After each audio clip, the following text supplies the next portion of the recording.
ഇഡിയെ കണ്ടാൽ വിരണ്ടോടുന്നവരല്ല CPM നേതാക്കളെന്ന് Thomas Isaac. ദേശീയതലത്തിൽ BJPക്ക് തുടക്കത്തിലുണ്ടായിരുന്ന ആത്മവിശ്വാസം തെരഞ്ഞെടുപ്പിന്റെ ഒന്നാം ഘട്ടം കഴിഞ്ഞപ്പോൾ നഷ്ടമായി. കെജ്രിവാളിന്റെ അറസ്റ്റും തുടർ സംഭവങ്ങളും ഇന്ത്യ മുന്നണിയുടെ ഐക്യം ശക്തിപ്പെടുത്തിയെന്നും തോമസ് ഐസക് ചൂണ്ടിക്കാട്ടുന്നു. അമൃത ന്യൂസിന്റെ സ്ഥാനാർത്ഥിയോടൊപ്പം പരിപാടിയിൽ പങ്കെടുക്കുകയായിരുന്നു അദ്ദേഹം.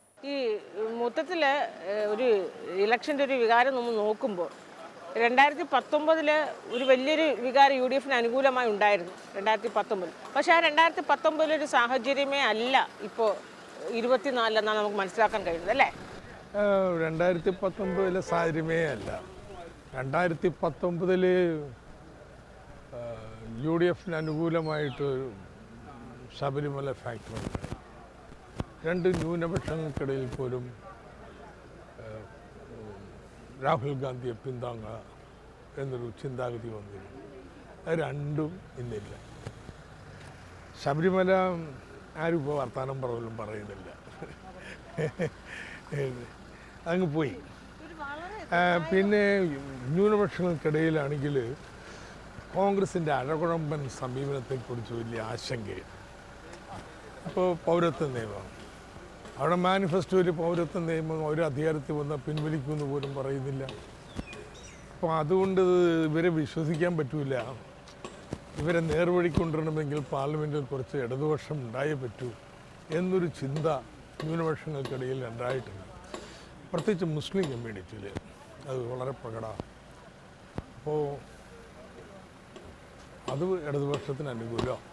NDA സർക്കാരിനെ അല്ലെങ്കിൽ BJP നേതൃത്വം നൽകുന്ന സർക്കാരിനെ, നരേന്ദ്രമോദി സർക്കാരിനെ താഴെ ഇറക്കുക എന്ന ലക്ഷ്യത്തോടുകൂടിയാണ് പ്രതിപക്ഷ മുന്നണികൾ ഇന്ത്യ മുന്നണി രൂപീകരിച്ചിരിക്കുന്നത്. പക്ഷേ ആ ഒരു ലക്ഷ്യം, ആ മുന്നണി രൂപീകരണ സമയത്തുണ്ടാക്കിയ ലക്ഷ്യം, ആ ലക്ഷ്യത്തിൻ്റെ അതിൻ്റെ ഒരു ഉൾക്കൊള്ളാൻ ഇപ്പോഴും കഴിയുന്നുണ്ടോ?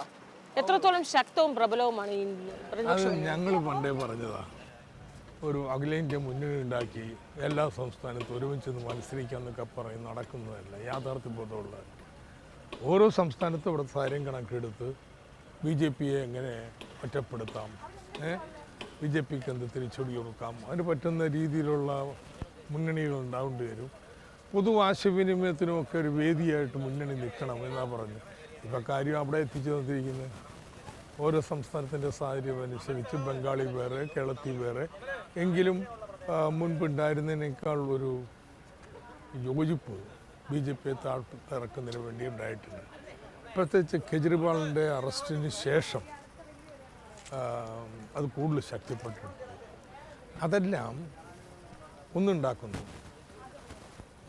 തെരഞ്ഞെടുപ്പ് കഴിഞ്ഞാൽ ഉറപ്പായിട്ടും ഇവരെല്ലാവരും യോജിച്ചു വരും. ഓരോ സംസ്ഥാനം വെച്ചെടുത്തിട്ടുണ്ടെങ്കിൽ BJPക്ക് ഇന്ത്യയിൽ ഭൂരിപക്ഷമില്ലല്ലോ. ഇത് മോഡി ഒരു പ്രഭാവത്തിൻ്റെ അടിസ്ഥാനത്തിൽ അഖിലേന്ത്യ അടിസ്ഥാനത്തിലുള്ള തെരഞ്ഞെടുപ്പിൽ ജയിച്ചു വരുന്നതല്ലേ. ദക്ഷിണേന്ത്യയിൽ എവിടെ നിന്നാണ് BJP ജയിച്ചു വരാൻ പോകുന്നത്? ഒറ്റപ്പെട്ട വല്ലയിടത്തും ഉണ്ടാകുന്നല്ലാതെ കർണാടകത്തിലാണ് അവർക്ക് ഫൈറ്റിംഗ് ചാൻസ് ഉള്ളത്. അത് കോൺഗ്രസ് കഴിഞ്ഞ തെരഞ്ഞെടുപ്പിലെ നിലപാട് ശക്തമായിട്ടെടുക്കുകയാണെങ്കിൽ ഐ തിങ്ക് കോൺഗ്രസിന് നല്ല പെർഫോമൻസ് ആയിരിക്കും. സോ ദക്ഷിണേന്ത്യയില്ല. അങ്ങനെ ഓരോ സംസ്ഥാനം എടുത്തിട്ടുണ്ടെങ്കിൽ ഹിന്ദി ഹാർട്ട്ലാൻഡിലാണ്. അതിൽ ബീഹാറില്ല. രാജസ്ഥാനിലും മധ്യപ്രദേശിലും കോൺഗ്രസ്സിന് നല്ല പെർഫോമൻസ് ഉണ്ടാക്കാം. അവിടുത്തെ നിയമസഭാ തെരഞ്ഞെടുപ്പിൽ നിന്ന് വ്യത്യസ്തമായിട്ട് ഇന്ത്യ മുന്നണിയായിട്ട് അവിടെ മത്സരിക്കുകയാണ്. സോ കാര്യങ്ങൾ കുറച്ചുകൂടി BJP വിരുദ്ധ ശക്തികൾക്ക് അനുകൂലമായിട്ട് മാറിയിട്ടുണ്ടെന്നാണ് എനിക്ക് തോന്നുന്നത്. കെജ്രിവാളിൻ്റെ അറസ്റ്റ് ഫലത്തിൽ അത് പ്രതിപക്ഷ മുന്നണിക്ക്, ഇന്ത്യ മുന്നണിക്ക് ഒരു ഐക്യം ഉണ്ടാക്കാനായി ഒരു വേദിയായി മാറിയിട്ടുണ്ടല്ലേ? ഉണ്ട്, നിശ്ചയമായിട്ടും. കാരണം ഇത് ഏതറ്റം വരെയും BJP പോകും. അതിന് വേറെ സാമാന്യ മര്യാദകളൊന്നും ബാധ്യമല്ല എന്ന് വ്യക്തമാക്കിയതാണ്. ഞാൻ ചോദിക്കുന്നത്, അഴിമതിയുണ്ട്, കേസ് നടത്തണം, ജയിലിലടക്കണം, ശിക്ഷിക്കണം.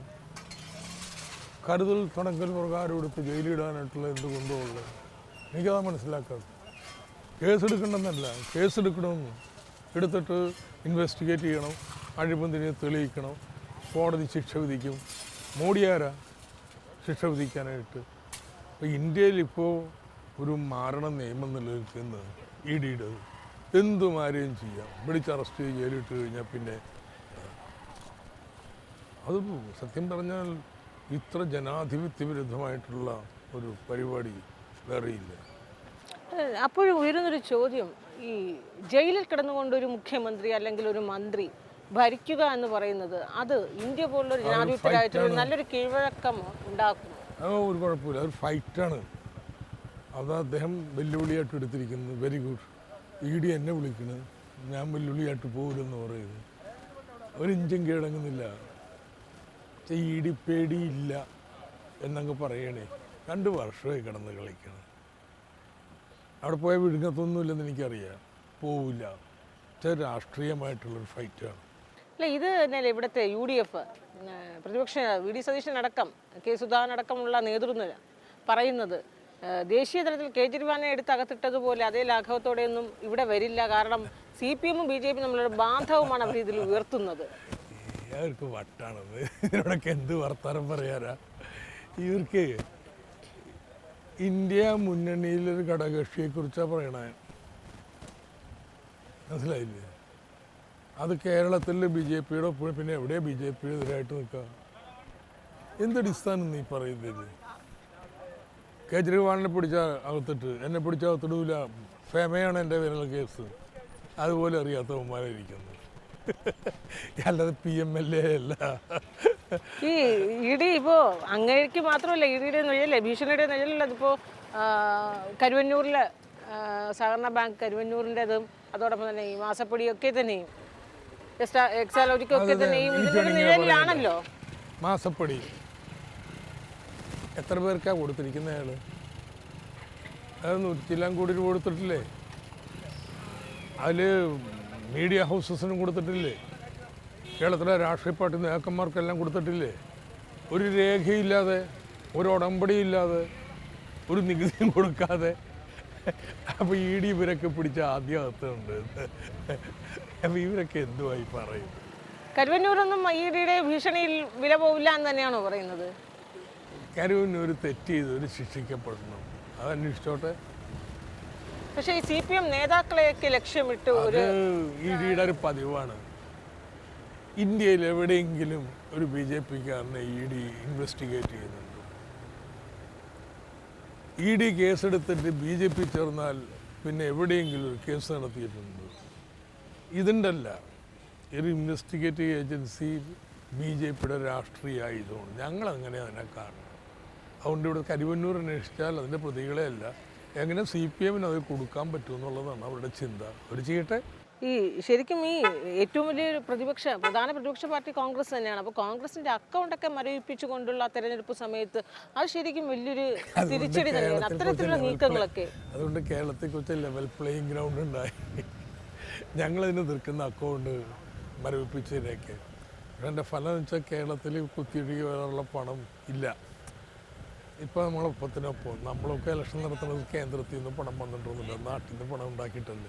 അങ്ങനെ കോൺഗ്രസ് ഒരു ഇലക്ഷൻ ഫൈറ്റ് ചെയ്ത് പഠിക്കട്ടെ കേരളത്തിൽ. സംസ്ഥാനത്തിൻ്റെ പ്രധാന സാമ്പത്തിക പ്രതിസന്ധിക്ക് യഥാർത്ഥ കാരണക്കാരൻ തോമസ് ഐസക് എന്ന രീതിയിൽ വലിയ പ്രചാരണമൊക്കെ നേതാക്കൾ അയച്ചു വിടുന്നുണ്ടല്ലോ. കിഫ്ബി എടുത്ത കടം സംസ്ഥാന സർക്കാരിൻ്റെ കടമായി പ്രഖ്യാപിച്ചുകൊണ്ടാണ് ഈ പ്രതിസന്ധി വന്നിട്ടുള്ളത്. കിഫ്ബിക്ക് എന്താ സർക്കാർ കൊടുക്കാനുള്ളത്? മോട്ടോർ വാഹന നികുതിയുടെ പകുതി. അത് കൊടുത്താൽ എങ്ങനെ പ്രതിസന്ധി ഉണ്ടാവണേ? കഴിഞ്ഞ 7 വർഷം കൊടുത്തില്ലേ? അന്നൊന്നും ഇല്ലാത്ത ഇന്ന് വന്നിരിക്കുന്നത് എന്താ? BJP സർക്കാരെ ഈ ഓഫ് ബഡ്ജറ്റ് ബോറിങ് അവന്മാർ ചെയ്യണതാ. ഡൽഹിയിൽ 4-5 ലക്ഷം കോടി രൂപയുടെ ഓഫ് ബഡ്ജറ്റ് ബോറിങ് ഉള്ളതാണ്. ഇവിടെയും ചെയ്യുന്നു. അത് ഇനിമേൽ ഞങ്ങൾ കൂട്ടും എന്ന് പറഞ്ഞിട്ട് മുൻകാല പ്രാബല്യത്തോടെ അങ്ങോട്ട് എടുത്ത് വെച്ചിരിക്കുക. അതുകൊണ്ടല്ലേ പ്രതിസന്ധി, അല്ലെങ്കിൽ എന്ത് പ്രതിസന്ധി ഉണ്ടാവാൻ?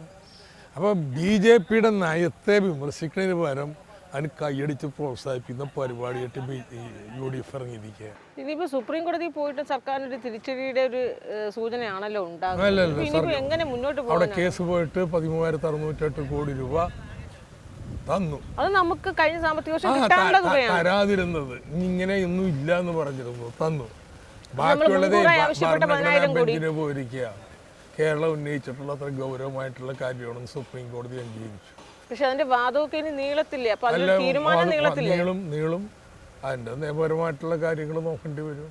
പക്ഷെ അതിന് കിട്ടുമെന്നുള്ളൊരു പ്രതീക്ഷയുണ്ടോ? അങ്ങനെ വരുമ്പോൾ നമുക്ക് ഇനി വരുന്ന സാമ്പത്തിക വർഷം അപ്പോൾ വലിയ നന്നായിട്ട് ബുദ്ധിമുട്ടാവില്ലേ? കേരളത്തിൽ BJP തുടച്ചു നീക്കപ്പെട്ട് കഴിഞ്ഞിട്ടുണ്ടെങ്കിൽ അതായിരിക്കും കേരളത്തിൻ്റെ ഉത്തരം. പച്ചോടാൻ പാടില്ല. കേരളം മറുപടി പറയുകയാണ്. എല്ലാ ആശംസകളും.